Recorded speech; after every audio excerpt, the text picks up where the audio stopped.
Chapter 3. Fyodor Petrovitch, she cried, protect me. You at least. Make this foolish woman understand that she cannot behave like this to a lady in misfortune, that there is a law for such things. I will go to the Governor-General himself. She shall answer for it. Remembering my father's hospitality, protect these orphans. Allow me, madam. Allow me. Fyodor Petrovitch waved her off. Your papa, as you are well aware, I had not the honor of knowing. Someone laughed aloud. And I do not intend to take part in your everlasting squabbles with Amalia Ivanovna. I have come here to speak of my own affairs, and I want to have a word with your stepdaughters, Sofia Ivanovna, I think it is. Allow me to pass. Fyodor Petrovitch, edging by her, went to the opposite corner where Sonia was. Katerina Ivanovna remained standing where she was, as though thunderstruck.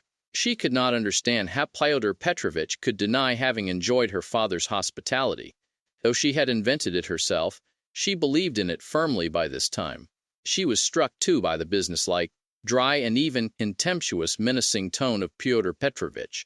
All the clamor gradually died away at his entrance. Not only was this serious businessman strikingly incongruous with the rest of the party, but it was evident, too, that he had come upon some matter of consequence, that some exceptional cause must have brought him, and that therefore something was going to happen. Raskolnikov, standing beside Sonia, moved aside to let him pass. Pyotr Petrovitch did not seem to notice him. A minute later, Lebeziatnikov, too, appeared in the doorway. He did not come in, but stood still, listening with marked interest, almost wonder, and seemed for a time perplexed. Excuse me for possibly interrupting you, but it is a matter of some importance, Pyotr Petrovitch observed, addressing the company generally.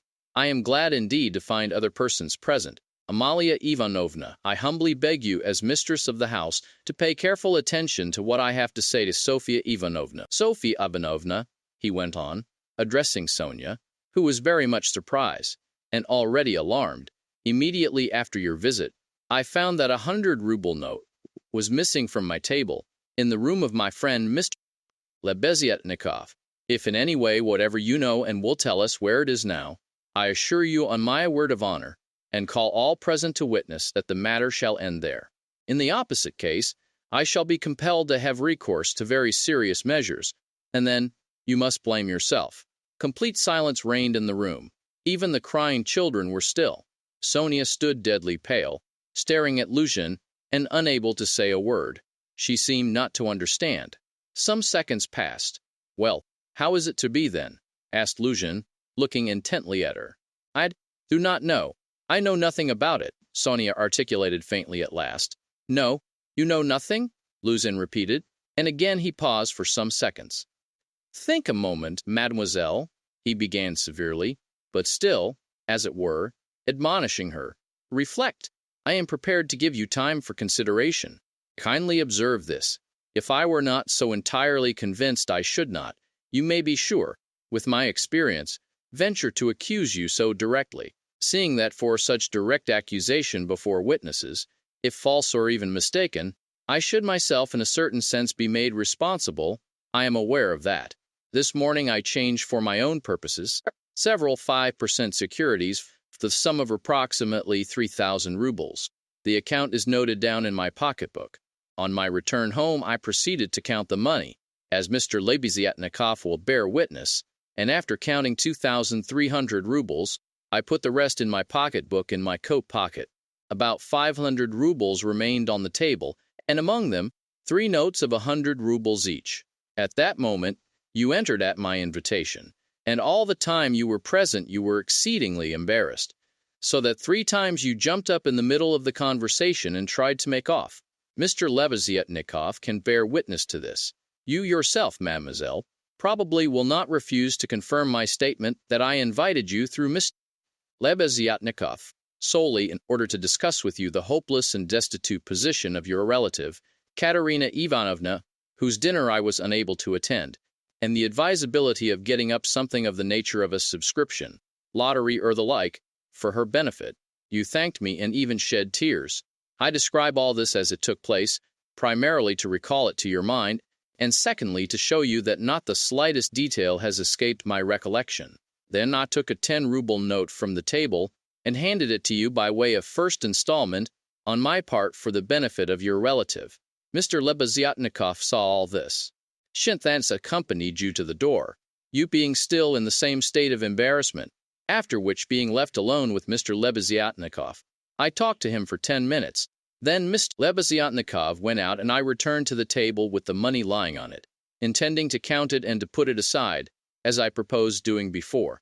To my surprise, 100-ruble note had disappeared. Kindly consider the position, Mr. Lebeziatnikov. I cannot suspect. I am ashamed to allude to such a supposition. I cannot have made a mistake in my reckoning, for the minute before your entrance I had finished my accounts and found the total correct. You will admit that recollecting your embarrassment, your eagerness to get away, and the fact that you kept your hands for some time on the table, and taking into consideration your social position and the habits associated with it, I was, so to say, with horror and positively against my will, compelled to entertain a suspicion, a cruel but justifiable suspicion. I will add further and repeat that in spite of my positive conviction, I realize that I run a certain risk in making this accusation, but as you see, I could not let it pass. I have taken action, and I will tell you why. Solely, madam, solely owing to your black ingratitude. Why? I invite you for the benefit of your destitute relative. I present you with my donation of 10 rubles, and you, on the spot, repay me for all that with such an action. It is too bad. You need a lesson. Reflect. Moreover, like a true friend, I beg you, and you could have no better friend at this moment, think what you are doing. Otherwise, I shall be immovable. Well, what you say? I have taken nothing, Sonia whispered in terror. You gave me 10 rubles. Here it is. Take it. Sonia pulled her handkerchief out of her pocket, untied a corner of it, took out the 10-ruble note, and gave it to Luzhin. And the 100 rubles you do not confess to taking? He insisted reproachfully, not taking the note. Sonia looked about her. All were looking at her with such awful, stern, ironical, hostile eyes. She looked at Raskolnikov. He stood against the wall, with his arms crossed, looking at her with glowing eyes. Good God! Broke from Sonia. Amalia Ivanovna, we shall have to send word to the police, and therefore I humbly beg you meanwhile to send for the house porter. Luzhin said softly, and even kindly. Dr. Barmherzig, I knew she was the thief, cried Amalia Ivanovna, throwing up her hands. You knew it? Luzhin caught her up. Then I suppose you had some reason before this for thinking so. I beg you, worthy Amalia Ivanovna, to remember your words which have been uttered before witnesses. There was a buzz of loud conversation on all sides. All were in movement. What? Cried Katerina Ivanovna, suddenly realizing the position, and she rushed at Luzhin. What? You accuse her of stealing? Sonia? Ah, the wretches, the wretches! And running to Sonia, she flung her wasted arms round her and held her as in a vice. Sonia, how dared you take 10 rubles from him? Foolish girl, give it to me. Give me the 10 rubles at once. Here, and snatching the note from Sonia, Katerina Ivanovna crumpled it up and flung it straight into Luzhin's face. It hit him in the eye and fell on the ground. Amalia Ivanovna hastened to pick it up. Fyodor Petrovitch lost his temper. Hold that mad woman, he shouted. At that moment several other persons, besides Lebeziatnikov, appeared in the doorway, among them the 2 ladies. What? Mad? Am I mad? Idiot, shrieked Katerina Ivanovna. You are an idiot yourself, pettifogging lawyer, base man. Sonia, Sonia, take his money. Sonia, a thief. Why, she would give away her last penny, and Katerina Ivanovna broke into hysterical laughter. Did you ever see such an idiot? She turned from side to side. And you too? She suddenly saw the landlady. And you too, sausage-eater, you declare that she is a thief? You trashy Prussian hen's leg and a crinoline. She has not been out of this room. She came straight from you, you wretch, and sat down beside me. Everyone saw her. She sat here, by Rodion Romanovitch. Search her. Since she has not left the room, the money would have to be on her. Search her. Search her. But if you do not find it, then excuse me, my dear fellow, you will answer for it. I will go to our sovereign, to our gracious Tsar himself, and throw myself at his feet. Today, this minute, I am alone in the world. They would let me in? Do you think they would not? You are wrong. I will get in. I will get in. You reckoned on her meekness. You relied upon that. But I am not so submissive. Let me tell you, you have gone too far yourself. Search her. Search her. And Katerina Ivanovna, in a frenzy, shook Luzhin and dragged him towards Sonia. I am ready. I will be responsible. But calm yourself, madam. Calm yourself. I see that you are not so submissive. Well, but as to that, Luzhin muttered, that ought to be before the police, though indeed there are witnesses enough as it is. I am ready. But in any case it is difficult for a man, on account of her sex, but with the help of Amalia Ivanovna, though of course, it is not the way to do things. How is it to be done? As you will. Let anyone who likes search her, cried Katerina Ivanovna. Sonia, turn out your pockets. See, look, monster. The pocket is empty. Here was her handkerchief. Here is the other pocket. Look. Do you see?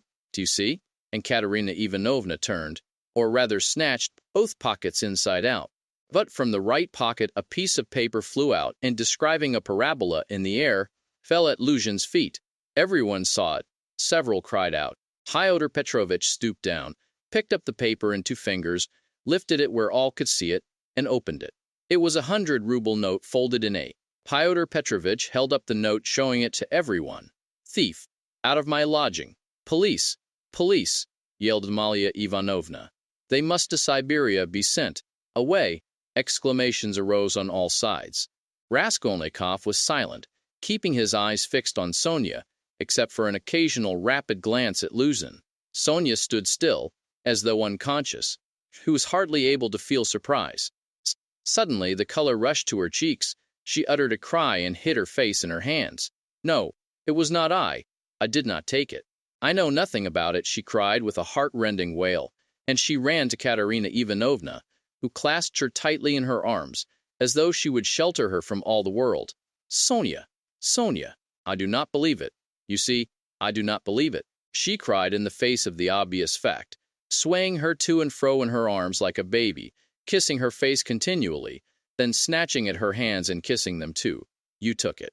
How stupid these people are. Oh dear, you are fools. Fools, she cried, addressing the whole room. You do not know. You do not know what a heart she has, what a girl she is. She take it. She would sell her last rag. She would go barefoot to help you if you needed it. That is what she is. She has the yellow passport because my children were starving. She sold herself for us. Ah, husband, husband. Do you see? Do you see? What a memorial dinner for you. Merciful heavens! Defend her. Why are you all standing still? Rodion Romanovitch, why did not you stand up for her? Do you believe it too? You are not worth her little finger. All of you together. Good God, defend her now at least. The wail of the poor, consumptive, helpless woman seemed to produce a great effect on her audience. The agonized, wasted, consumptive face, the parched, blood-stained lips, the hoarse voice, the tears, unrestrained as a child's, the trustful, childish, and yet despairing prayer for help were so piteous that everyone seemed to feel for her. Fyodor Petrovitch, at any rate, was at once moved to compassion. Madam, madam, this incident does not reflect upon you, he cried impressively. No one would take upon himself to accuse you of being an instigator or even an accomplice in it, especially as you have proved her guilt by turning out her pockets, showing that you had no previous idea of it. I am most ready to show compassion if poverty, so to speak, drove Sofia Semyonovna to it. But why did you refuse to confess, mademoiselle? Were you afraid of the disgrace? The first step, you lost your head, perhaps. One can quite understand it. But how could you have lowered yourself to such an action? Gentlemen, he addressed the whole company, gentlemen, compassionate, and, so to say, commiserating these people, I am ready to overlook it even now in spite of the personal insult lavished upon me, and may this disgrace be a lesson to you for the future, he said, addressing Sonia, and I will carry the matter no further. Enough. Fyodor Petrovitch stole a glance at Raskolnikov. Their eyes met, and the fire in Raskolnikov seemed ready to reduce him to ashes. Meanwhile, Katerina Ivanovna apparently heard nothing. She was kissing and hugging Sonia like a madwoman. The children, too, were embracing Sonia on all sides, and Polenka, though she did not fully understand what was wrong, was drowned in tears and shaking with sobs as she hid her pretty little face, swollen with weeping, on Sonia's shoulder. "How vile!" a loud voice cried suddenly in the doorway. Fyodor Petrovitch looked round quickly. "What vileness?" Lebeziatnikov repeated, staring him straight in the face. Fyodor Petrovitch gave a positive start. All noticed it and recalled it afterwards. Lebeziatnikov strode into the room. "And you dared to call me as witness?" he said, going up to Fyodor Petrovitch. "What do you mean? What are you talking about?" muttered Luzhin. "I mean that you are a slanderer. That is what my words mean," Lebeziatnikov said hotly, looking sternly at him with his short-sighted eyes. He was extremely angry. Raskolnikov gazed intently at him, as though seizing and weighing each word. Again there was a silence. Fyodor Petrovitch indeed seemed almost dumbfounded for the first moment. "If you mean that for me," he began, stammering. "But what is the matter with you? Are you out of your mind?" "I am in my mind, but you are a scoundrel." "Ah, how vile! I have heard everything. I kept waiting on purpose to understand it, for I must own even now, it is not quite logical. What you have done it all for I cannot understand." "Why, what have I done then?" "Give over talking in your nonsensical riddles. Or maybe you are drunk. You may be a drunkard, perhaps, vile man. But I am not. I never touch vodka, for it is against my convictions. Would you believe it? He himself, with his own hands, gave Sofya Semyonovna that 100-ruble note. I saw it. I was a witness. I will take my oath. He did it. He," repeated Lebeziatnikov, addressing all. "Are you crazy? Milksop," squealed Luzhin. "She is herself before you. She herself here declared just now before everyone that I gave her only 10 rubles. How could I have given it to her?" "I saw it. I saw it," Lebeziatnikov repeated, "and though it is against my principles, I am ready this very minute to take any oath you like before the court, for I saw how you slipped it in her pocket. Only like a fool, I thought you did it out of kindness. When you were saying goodbye to her at the door, while you held her hand in one hand, with the other, the left, you slipped the note into her pocket. I saw it, I saw it." Luzhin turned pale. "What lies?" he cried impudently. "Why, how could you, standing by the window, see the note? You fancied it with your short-sighted eyes. You are raving." "No, I did not fancy it. An oral is standing some way off. I saw it all. And though it certainly would be hard to distinguish a note from the window, that is true. I knew for certain that it was a 100-ruble note, because, when you were going to give Sofya Semyonovna 10 rubles, you took up from the table a 100-ruble note. I saw it because I was standing near. Then, an idea struck me at once, so that I did not forget you had it in your hand. You folded it and kept it in your hand all the time. I did not think of it again until, when you were getting up, you changed it from your right hand to your left and nearly dropped it. I noticed it because the same idea struck me again, that you meant to do her a kindness without my seeing. You can fancy how I watched you, and I saw how you succeeded in slipping it into her pocket. I saw it. I saw it.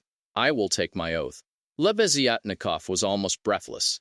Exclamations arose on all hands, chiefly expressive of wonder, but some were menacing in tone. They all crowded round Fyodor Petrovitch. Katerina Ivanovna flew to Lebeziatnikov. "I was mistaken in you. Protect her. You are the only one to take her part. She is an orphan. God has sent you." Katerina Ivanovna, hardly knowing what she was doing, sank on her knees before him. "A pack of nonsense," yelled Luzhin, roused to fury. "It is all nonsense you have been talking. An idea struck you. You did not think. You noticed. What does it amount to? So I gave it to her on the sly on purpose? What for? With what object? What have I to do with this? What for? That is what I cannot understand. But that what I am telling you is the fact. That is certain. So far from my being mistaken, you infamous criminal man, I remember how, on account of it, a question occurred to me at once, just when I was thanking you and pressing your hand. What made you put it secretly in her pocket? Why you did it secretly, I mean. Could it be simply to conceal it from me, knowing that my convictions are opposed to yours, and that I do not approve of private benevolence, which effects no radical cure? Well, I decided that you really were ashamed of giving such a large sum before me. Perhaps, too, I thought, he wants to give her a surprise, when she finds a whole 100-ruble note in her pocket. For I know, Some benevolent people are very fond of decking out their charitable actions in that way. Then the idea struck me, too, that you wanted to test her to see whether, when she found it, she would come to thank you. And, too, that you wanted to avoid thanks, and that, as the saying is, your right hand should not know something of that sort. In fact, I thought of so many possibilities that I put off considering it, but still thought it indelicate to show you that I knew your secret. But another idea struck me again, that Sofya Semyonovna might easily lose the money before she noticed it. That was why I decided to come in here to call her out of the room and to tell her that you put 100 rubles in her pocket. But on my way I went first to Madame Kobiletnikov's to take them the general treatise on positive method, and especially to recommend Pieterit's article, and also Wagner's. Then I come on here, and what a state of things I find. Now could I have all these ideas and reflections if I had not seen you put the 100-ruble note in her pocket? When Lebeziatnikov finished his long-winded harangue with the logical deduction at the end, he was quite tired, and the perspiration streamed from his face. He could not, alas, even express himself correctly in Russian, though he knew no other language, so that he was quite exhausted, almost emaciated after this heroic exploit. But his speech produced a powerful effect. He had spoken with such vehemence, with such conviction, that everyone obviously believed him. Pyotr Petrovitch felt that things were going badly with him. "What is it to do with me? If silly ideas did occur to you," he shouted, "that is no evidence. You may have dreamt it, that is all. And I tell you, you are lying, sir. You are lying and slandering from some spite against me, simply from pique, because I did not agree with your free-thinking, godless, social propositions." But this retort did not benefit Pyotr Petrovitch. Murmurs of disapproval were heard on all sides. "Ah, that is your line now, is it?" cried Lebeziatnikov. "That is nonsense. Call the police and I will take my oath. There is only one thing I cannot understand. What made him risk such a contemptible action? Oh, pitiful, despicable man. I can explain why he risks such an action, and if necessary, I, too, will swear to it," Raskolnikov said at last in a firm voice, and he stepped forward. He appeared to be firm and composed. Everyone felt clearly, from the very look of him, that he really knew about it, and that the mystery would be solved. "Now I can explain it all to myself," said Raskolnikov, addressing Lebeziatnikov. "From the very beginning of the business, I suspected that there was some scoundrelly intrigue at the bottom of it. I began to suspect it from some special circumstances known to me only, which I will explain at once to everyone. They account for everything. Your valuable evidence has finally made everything clear to me. I beg all to listen. This gentleman," he pointed to Luzin, "was recently engaged to be married to a young lady, my sister, Avdotya Romanovna Raskolnikov. But coming to Petersburg, he quarreled with me, the day before yesterday, at our first meeting, and I drove him out of my room. I have 2 witnesses to prove it. He is a very spiteful man. The day before yesterday, I did not know that he was staying here, in your room, and that consequently, on the very day we quarreled, the day before yesterday, he saw me give Katerina Ivanovna some money for the funeral, as a friend of the late Mr. Marmeladov. He at once wrote a note to my mother, and informed her that I had given away all my money, not to Katerina Ivanovna, but to Sofya Semyonovna, and refer in a most contemptible way to the character of Sofya Semyonovna, that is, hinted at the character of my attitude to Sofya Semyonovna. All this, you understand, was with the object of dividing me from my mother and sister, by insinuating that I was squandering on unworthy objects the money which they had sent me, and which was all they had. Yesterday evening, before my mother and sister and in his presence, I declared that I had given the money to Katerina Ivanovna for the funeral, and not to Sofya Semyonovna, and that I had no acquaintance with Sofya Semyonovna, and had never seen her before, indeed. At the same time I added that he, Pyotr Petrovitch Luzhin, with all his virtues, was not worth Sofya Semyonovna's little finger, though he spoke so ill of her. To his question, would I let Sofya Semyonovna sit down beside my sister, I answered that I had already done so that day, irritated that my mother and sister were unwilling to quarrel with me at his insinuations. He gradually began being unpardonably rude to them. A final rupture took place, and he was turned out of the house. All this happened yesterday evening. Now I beg your special attention. Consider, if he had now succeeded in proving that Sofya Semyonovna was a thief, he would have shown to my mother and sister that he was almost right in his suspicions. He had reason to be angry at my putting my sister on a level with Sofya Semyonovna, that, attacking me, he was protecting and preserving the honor of my sister, his betrothed. In fact, he might even, through all this, have been able to estrange me from my family, and no doubt he hoped to be restored to favor with them, to say nothing of revenging himself on me personally, for he has grounds for supposing that the honor and happiness of Sofya Semyonovna are very precious to me. That was what he was working for. That is how I understand it. That is the whole reason for it, and there can be no other. It was like this, or somewhat like this, that Raskolnikov wound up his speech, which was followed very attentively, though often interrupted by exclamations from his audience. But in spite of interruptions, he spoke clearly, calmly, exactly, firmly. His decisive voice, his tone of conviction, and his stern face made a great impression on everyone. Yes, that is it, Lebeziatnikov assented gleefully. That must be it, for he asked me, as soon as Sofya Semyonovna came into our room, whether you were here, whether I had seen you among Katerina Ivanovna's guests. He called me aside to the window and asked me in secret. It was essential for him that you should be here. That is it. Luzin smiled contemptuously and did not speak, but he was very pale. He seemed to be deliberating on some means of escape. Perhaps he would have been glad to give up everything and get away, but at the moment this was scarcely possible. It would have implied admitting the truth of the accusations brought against him.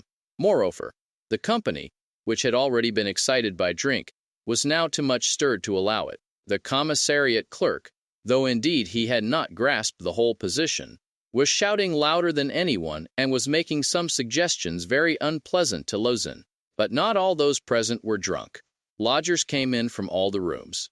The three Poles were tremendously excited, and were continually shouting at him, "The pan is a lajak," and muttering threats in Polish. Sonia had been listening with strained attention, though she too seemed unable to grasp it all. She seemed as though she had just returned to consciousness. She did not take her eyes off Raskolnikov, feeling that all her safety lay in him. Katerina Ivanovna breathed hard and painfully, and seemed fearfully exhausted. Amalia Ivanovna stood looking more stupid than anyone, with her mouth wide open, unable to make out what had happened. She only saw that Fyodor Petrovitch had somehow come to grief. Raskolnikov was attempting to speak again, but they did not let him. Everyone was crowding round Luzin, with threats and shouts of abuse. But Fyodor Petrovitch was not intimidated. Seeing that his accusation of Sonia had completely failed, he had recourse to insolence. "Allow me, gentlemen. Allow me. Do not squeeze. Let me pass," he said, making his way through the crowd. "And no threats, if you please. I assure you it will be useless. You will gain nothing by it. On the contrary, you will have to answer, gentlemen, for violently obstructing the course of justice. The thief has been more than unmasked, and I shall prosecute. Our judges are not so blind, and not so drunk, and will not believe the testimony of two notorious infidels, agitators, and atheists, who accuse me from motives of personal revenge, which they are foolish enough to admit. Yes, allow me to pass. Do not let me find a trace of you in my room. Kindly leave at once, and everything is at an end between us. When I think of the trouble I have been taking, the way I have been expounding, all this fortnight, I told you myself today that I was going, when you tried to keep me. Now I will simply add that you are a fool. I advise you to see a doctor for your brains and your short sight. Let me pass, gentlemen." He forced his way through. But the commissariat clerk was unwilling to let him off so easily. He picked up a glass from the table, brandished it in the air, and flung it at Fyodor Petrovitch. But the glass flew straight at Amalia Ivanovna. She screamed, and the clerk, overbalancing, fell heavily under the table. Fyodor Petrovitch made his way to his room, and half an hour later had left the house. Sonia, timid by nature, had faith before that day that she could be ill-treated more easily than anyone, and that she could be wronged with impunity. Yet till that moment she had fancied that she might escape misfortune by care, gentleness, and submissiveness before everyone. Her disappointment was too great. She could, of course, bear with patience and almost without murmur anything, even this.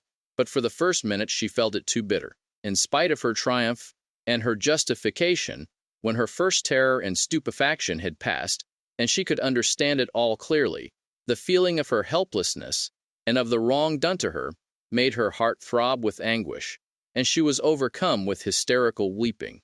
At last, unable to bear any more, she rushed out of the room and ran home, almost immediately after Luzin's departure, when amidst loud laughter the glass flew at Amalia Ivanovna. It was more than the landlady could endure. With a shriek she rushed like a fury at Katerina Ivanovna, considering her to blame for everything.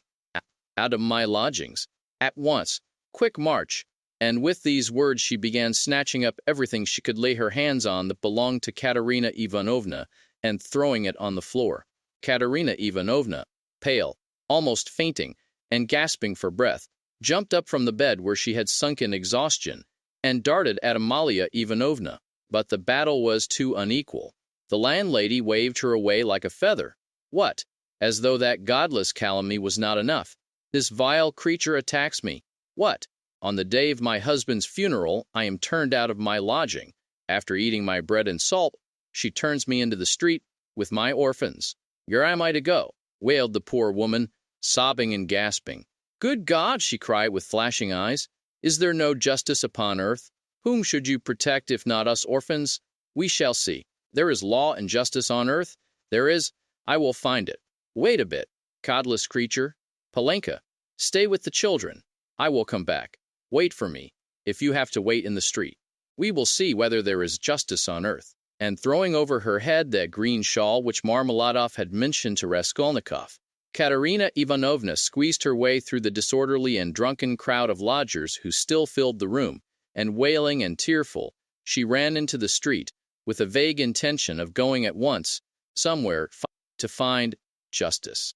Polenka, with the two little ones in her arms, crouched, terrified, on the trunk in the corner of the room, where she waited trembling for her mother to come back. Amalia Ivanovna raged about the room, shrieking, lamenting and throwing everything she came across on the floor. The lodgers talked incoherently. Some commented to the best of their ability on what had happened. Others quarreled and swore at one another, while others struck up a song. "Asnes, now it is time for me to go," thought Raskolnikov. "Well, Sofya Semyonovna, we shall see what you will say now." And he set off in the direction of Sonia's lodgings.